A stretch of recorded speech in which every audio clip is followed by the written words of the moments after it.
we will start this, what is called a Changer Cafe. Unfortunately, we cannot really serve you coffee over there. I guess you make yourself home wherever you are, but we are very happy that you join us for this little discussion. And the discussion is about AI today. And my name is Matthias Kaiser. I'm a project partner of the Changer project here in Norway from the Norwegian Institute for Sustainability Research, and I'm a former professor of the University of Bergen. And the topic we shall cover today is about exceptionalism around AI. And I'm very happy to welcome my colleague and, well, dear friend in a way I can say, hopefully, dear colleague from the philosophy department here in Bergen. He is professor at the philosophy department and with a special interest actually in classical philosophy. However, this special interest is not only looking back in time, but is really Hallvard uses his philosophical competency in present day issues. And among others, he is also the chair of our National Committee for Research Ethics in Science and Technology, and has, in that capacity, also been actively looking at all the discussions around artificial intelligence. So I'm very happy to give the floor to you, Hallvard, and let me just say to all the others, what Hallvard's planning is to give a short presentation of 15, max 20 minutes, and then you can come up with your questions and comments in the chat, and we will add some more time for discussions, okay? So with that, I'll leave it to you, give the floor to you. Welcome, Hallvard. Floor is yours. Thanks very much, Matthias. So yes, my name is Hallvard Fossheim, and I'm going to just give a very, very short presentation. So in my title, as you can see, there's a question mark at the end of the phrase in the title. Now, exceptionalism about anything means that it's such a special thing that we need to treat it in a completely new way, one way or another. And as the question mark may already start revealing to you, I don't think that there is much call for thinking exceptionalism in any radical way about AI. It's certainly a big thing, and it's because a lot of confusion in many camps. It's also, of course, a rather, it's quite a wonderful thing in the sense that it's really is an amazing technology, but it's sort of confused us a little bit. Now I see I can't change the, so I'm going to have to try with another version. Let's see if this gives me the power to.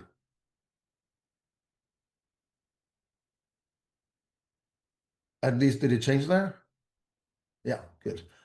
But it may not be full screen. We can see your working draft of it. Okay. It's Better now? changing now. It's changing now. And Yeah, it's good. full screen. Excellent. Thank you very much. So the two ways in which one might ask about exceptionalism is one has to do with modes of evaluation, whether this technology, this development is so new and weird that we need to think in terms of new ways, modes of evaluating it. I'm not going to spend most of my time on that. I'm more interested in the question of the principles of evaluation. And I just want to sort of try to argue or illustrate that although the situation requires some fresh thinking, it obviously does, and I think many of us can feel it, that doesn't mean that that it would make sense to talk about a need for new ethical principles. As you know, I'm thinking primarily now about the research ethics dimensions here, and when it comes to modes of evaluation, then I think, depending on what country you're from, you will be familiar with various kinds of ways of doing this. In the Norwegian system, we have a committee system that creates research ethical guidelines. There is, of course, also legislation that covers a lot of this when it comes to serious risk or to personal data. But when it comes to the principles of evaluation in research ethics, they're not like the classical um, normative ethical theories. They're more principle based, and I think that's very important that they should be because I it's crucial for the legitimacy of research ethics and the ethical aspect of research that it's something that we can all appreciate and understand just by being citizens or and to some extent, of course, in some contexts, researchers in order to understand what's what. It shouldn't really require that you do sort of in-depth studies of obscure theories. And the basic principles really are just respect for persons, good consequences, justice, and integrity. Those are that's one way of sort of boiling all the ethics down to basic principles that'll crop up over and over. And so I thought I'd just say a few words about each of those principles, the way that one of the ways in which they apply to this rather new AI situation, just to sort of illustrate that that the principles do address what we can take to be the main issues of this new situation. It's just that we need to think anew about them. So when it comes to respect for persons, I think one real challenge that comes with the way that AI is currently deployed has to do with transparency. And when I say AI currently deployed, I mean the large language model technology, the connectivist approach, which is sort of ruling the day for most of us today. That can change quickly. And it could be that next week there's a new thing coming up, for all we know. There were other ways of thinking about this, much more deductive, for instance. There are issues of connecting to facts. All of this can change quickly, but today I think it's the LLM approach and the connectivist technology behind it that is sort of the main issue. And the issue when it comes to respect for persons then is that there is a lack of transparency. Even the programmers and engineers can't really explain to you in human language or human reasoning why some impressive AI system comes up with this being the right answer, this being the solution, not that. Whether it's about some kind of policy making or cancer treatment or how you should write your essay, whatever it is, it doesn't really work that way, and that means that we have some kind of a dearth of transparency that's very, very real here. And if you go back and just ask the AI why do you suggest this, it just makes stuff up. That's the way it tends to work now, and you need to be really good at it to get anything out of it.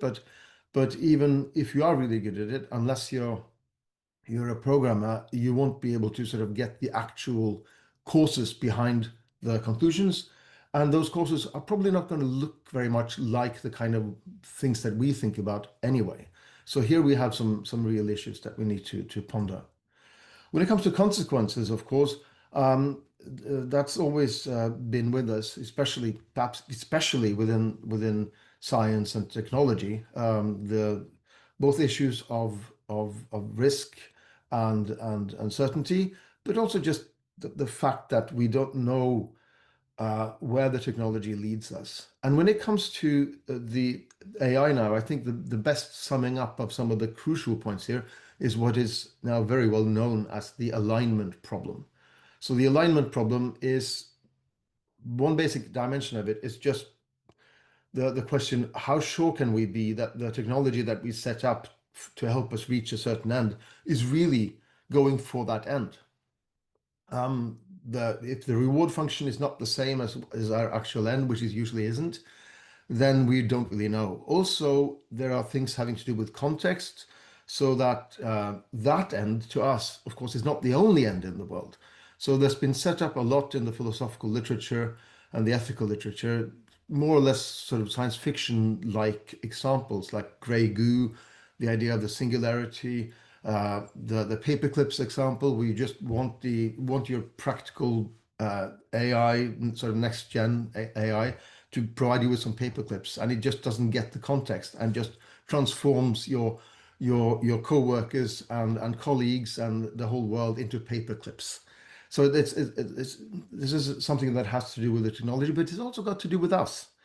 I think if you look at the issues, half the problem is that we human beings are not very good at knowing what we want or what we should want. We kind of suck at it. We think that we're being explicit when we're not being explicit. We are very much easily led into thinking that some one thing is very important, and we don't remember to see it in its proper context. So in a way, this is a wake-up call to us as well. So what do we want with this technology, and what are really our values? So there is some hope in this as well. I think that the technology hopefully forces us to face ourselves in ways that we're not always very good at doing. Then the last of the so-called external principles, justice, has to do with groups normally. So if you have one group reaping the benefits, another group taking the risks, then you have an issue with justice.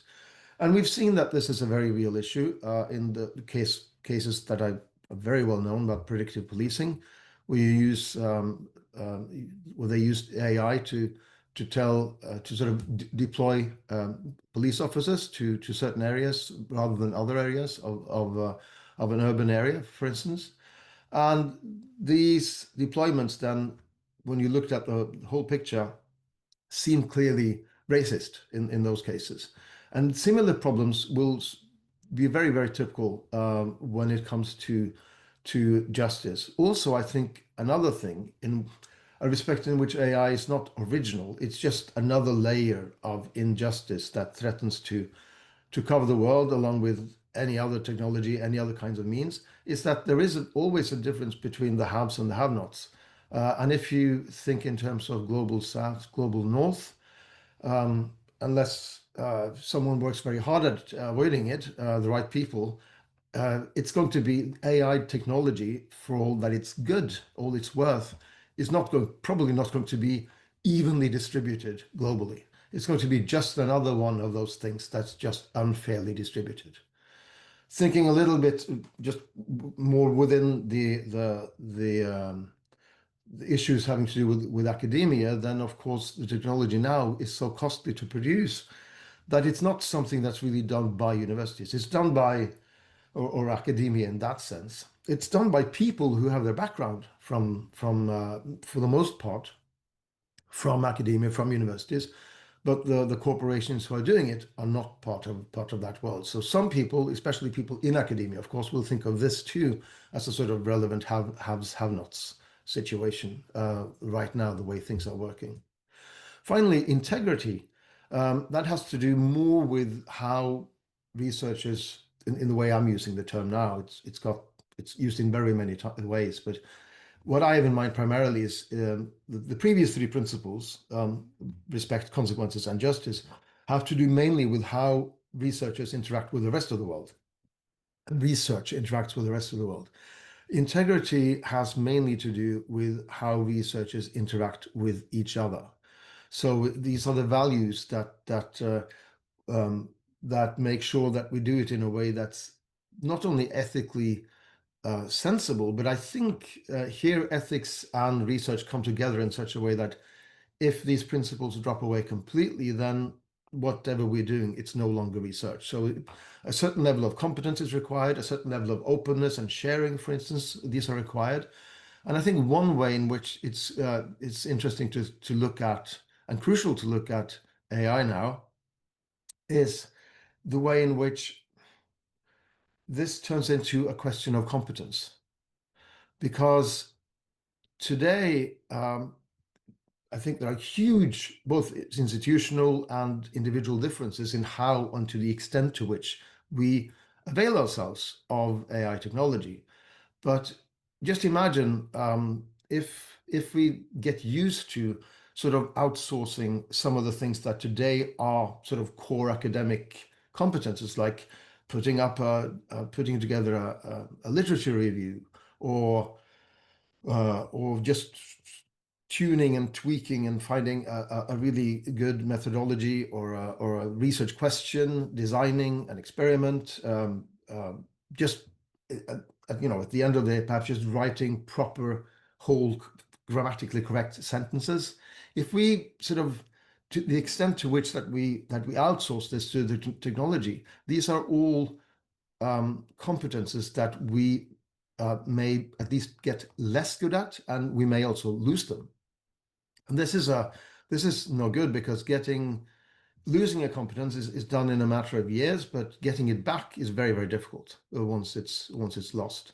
And I think it's also important here to think, at least sort of from the educational point of view, to not see teaching and research as isolated. They are deeply influencing each other, both in that, to some extent, those of us who do teach, we set an example, and we train, or we don't train our students to think in a certain way, be able to perform certain tasks. But also, of course, that if these students, of course, they do have a life outside of and before their education, so they also have their habits.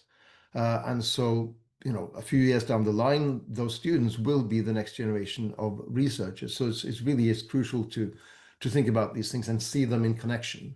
The idea of teaching and learning, and the idea of research. So research ethics really has a real role to play also when it comes to teaching. So finally, when it comes to modes of evaluation, just summing up then, I think that we have a whole arsenal of various ways in which to attack this.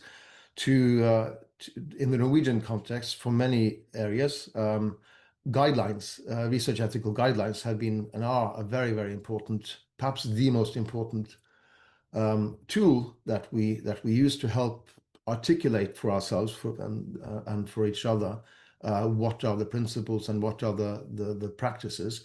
But perhaps also we need to think in terms of other assets. So for some questions, there are too much happening right now, they're too complex, so perhaps we need other kinds of focus, like producing more sort of reflective texts, having meetings like this, and so on. And to end then, I want to just hammer in just one more time that I take it that the principles of evaluation, they stay the same. The basic ethics and the basic principles, nothing new there. Thankfully, the principles do last, but what they mean, how we actually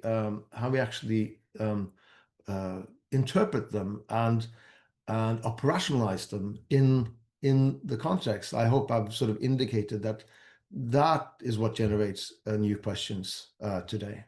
Thank you. Thank you very much, Hallvard. This was very dense, but very clear also, and very inspiring, at least for me, and I hope for all our other participants here as well.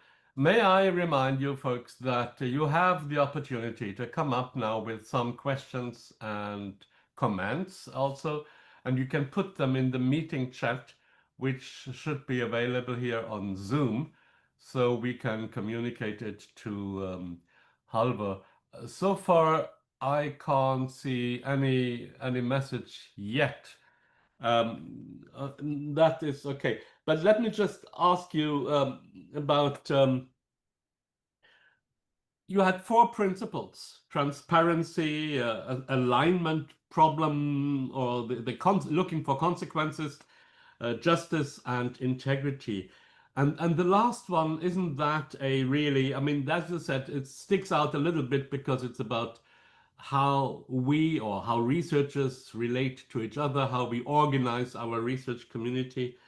And isn't that one of our headaches nowadays, that in certain areas there seems to be so many temptations to have shortcuts, to go for maybe even the quick profit, to not having the openness that we normally require in academic exchanges. And isn't that one of the big fields where we can see a lot of challenges nowadays, in your opinion, or from the experience of your committee? What do you say about that, the integrity? Yeah, I think you're right, Matthias, that and it's also very complex. There are, several things falling under the sort of general umbrella area.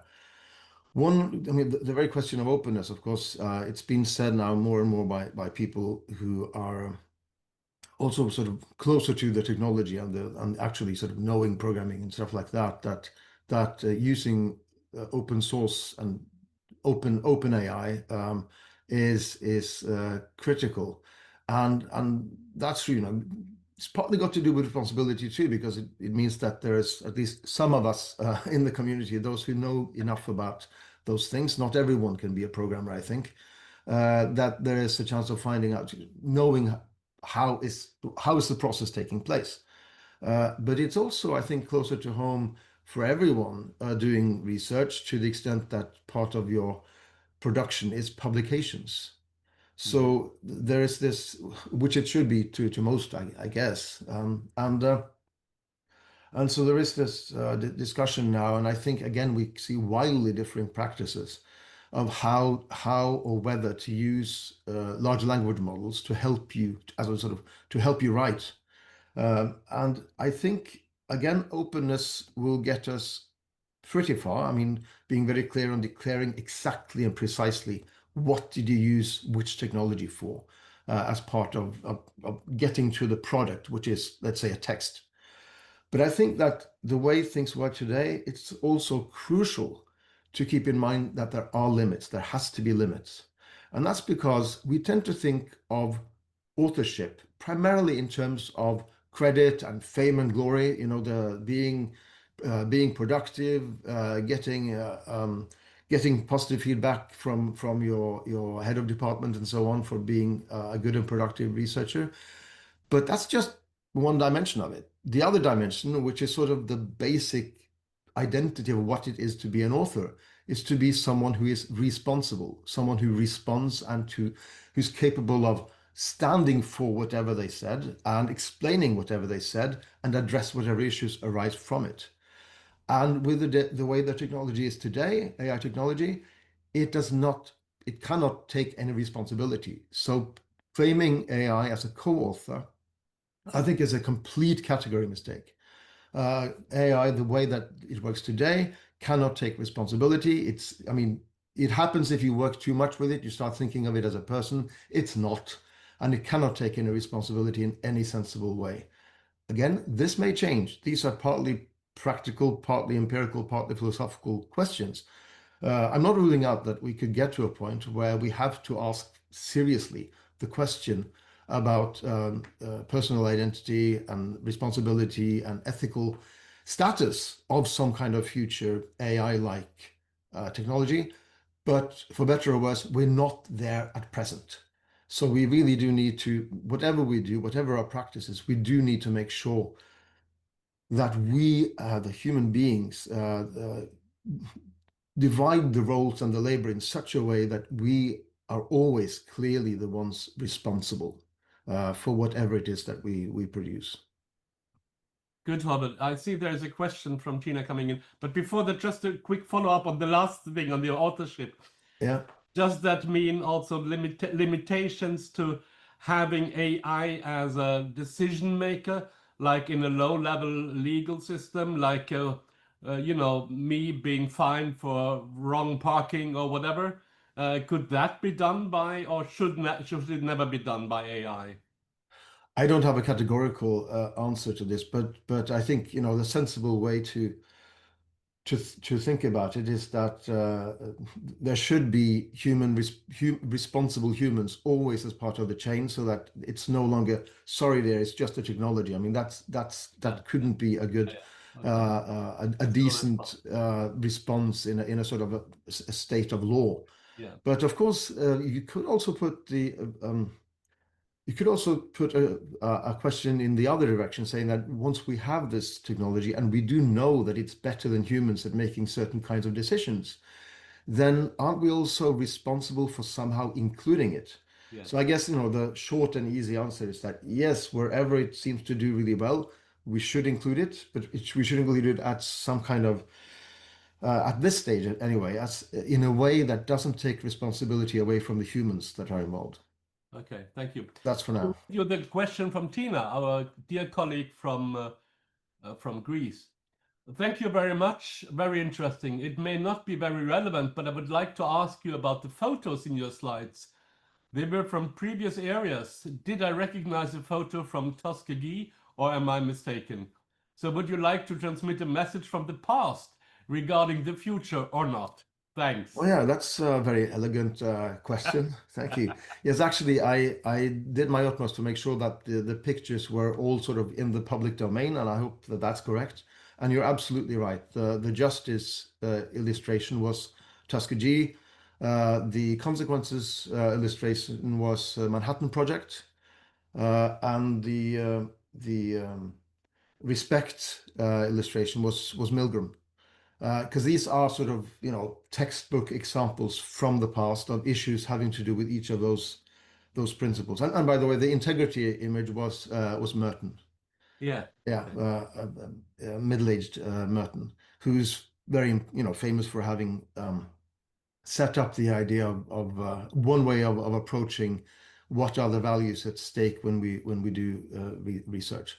So yeah, my idea is basically that, yeah, these are the resonance is very much intended. When it comes to the principles, they are still there. The principles remain the same, but the issues, as the text part of the PowerPoint hopefully illustrated, the concrete questions have modified. Yeah. Okay. Thank you. Here is another one, another comment from Vicky. Thank you very much for the interesting talk, talking about old principles which are applicable in technologies like AI. I was wondering of your opinion about whether new rights are necessary. This is the principles is one thing, but the legal systems where they operate, do we need a new sort of legal framework around it, in your opinion?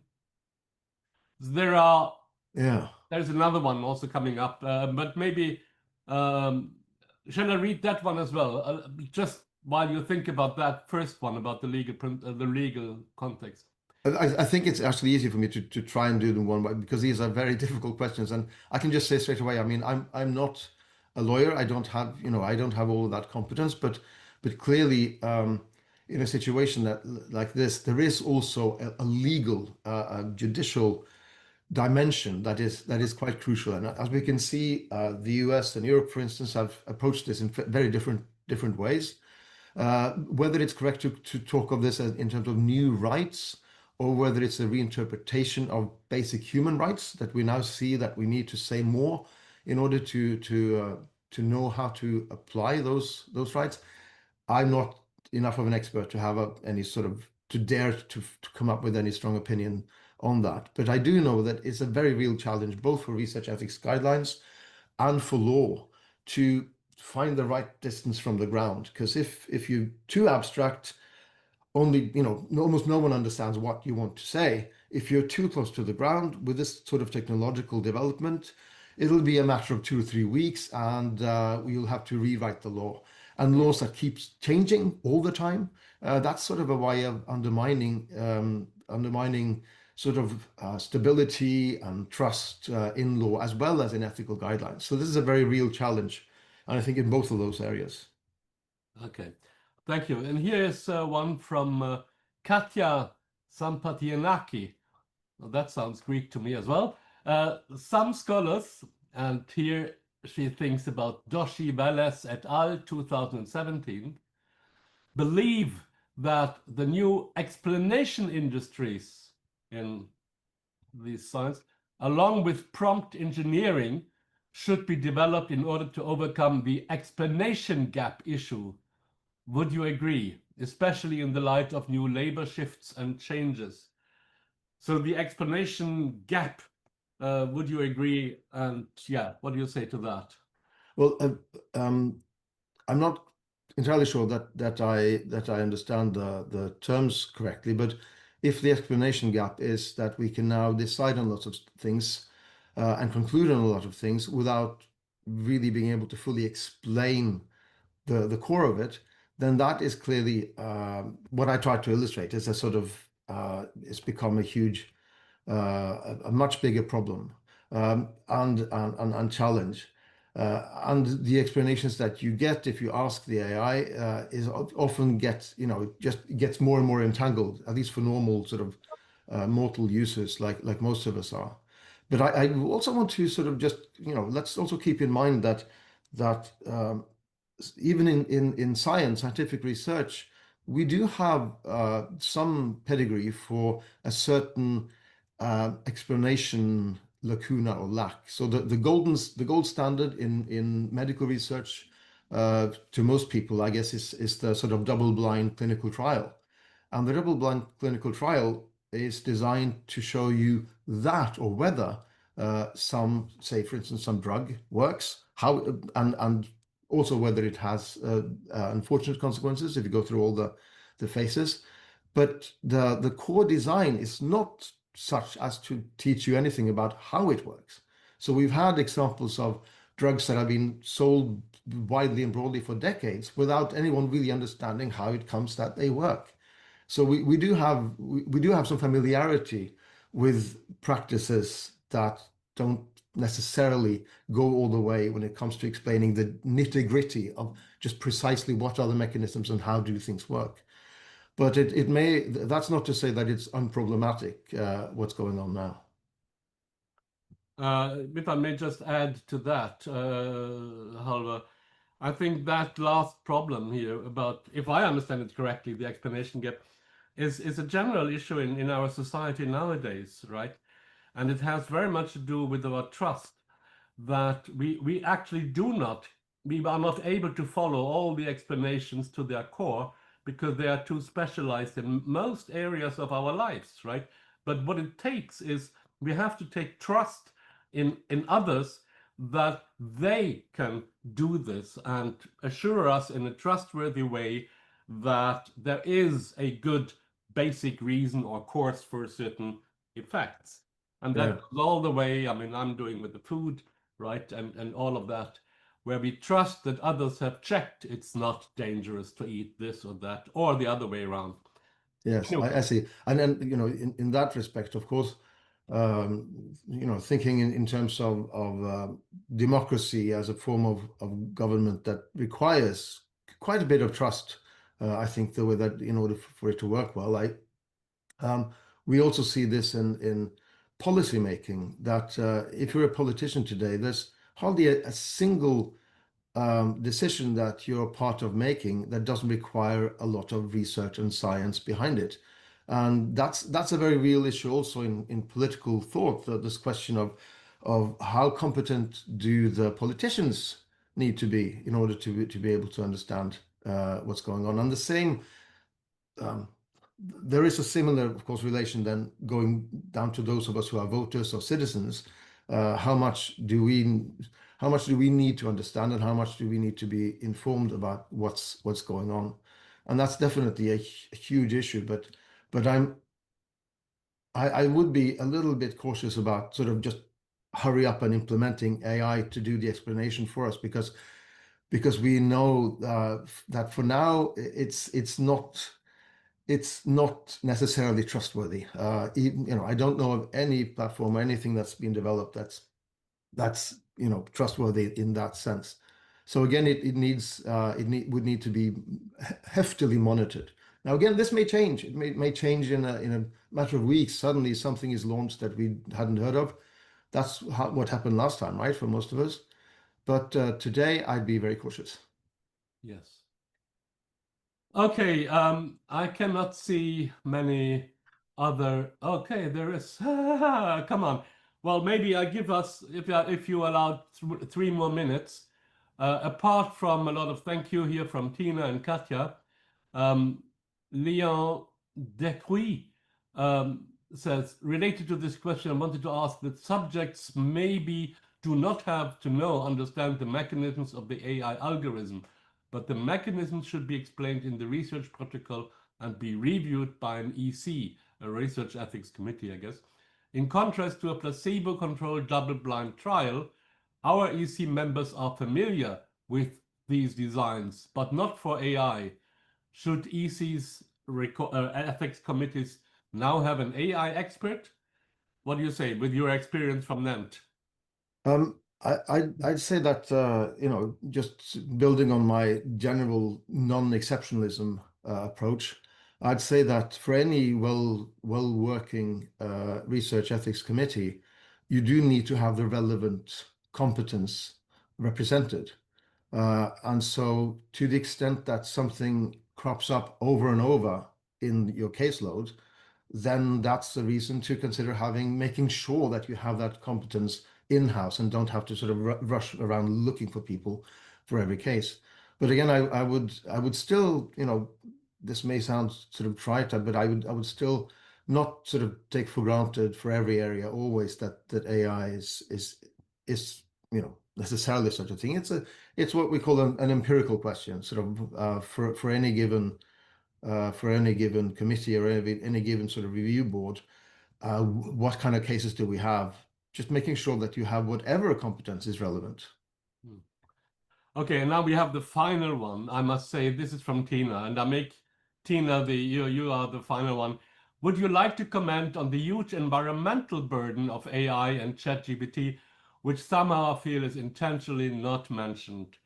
So make that your final comment, Hallvard. Yeah, no, it was intentionally only in the sense that I had to make some very serious choices. I just wanted to illustrate each of the principles, and I think that well, I know on other versions of when I've been talking about these things, I include the environmental dimension under consequences.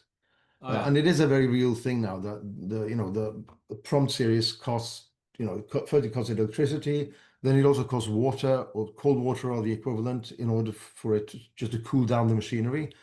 So all this talk about clouds and AI, it makes you think of it as very sort of abstract, but it's physical, noisy machinery that generates a lot of heat and takes a lot of electricity. So that is definitely a very real issue. It was not my intention to sort of, hide that under the carpet in any way. It's just that I had to make some Yes. very stark choices to just highlight one thing for each dimension. Yeah. Very good. Hallvard, this was very inspiring and very illuminating also. And also I really, as you know, appreciate whenever some of the philosophical insights are used in our modern day context, and particularly here for the context of research ethics. And so anyway, I want to thank you very much, and I want to thank all the participants. We have been a little bit over time, but I hope that was okay for all of us. So I thank you all again and wish you all a good day, and let's continue thinking about AI. We all should do that. Okay. Thank you very much. Thank you. Thanks very much.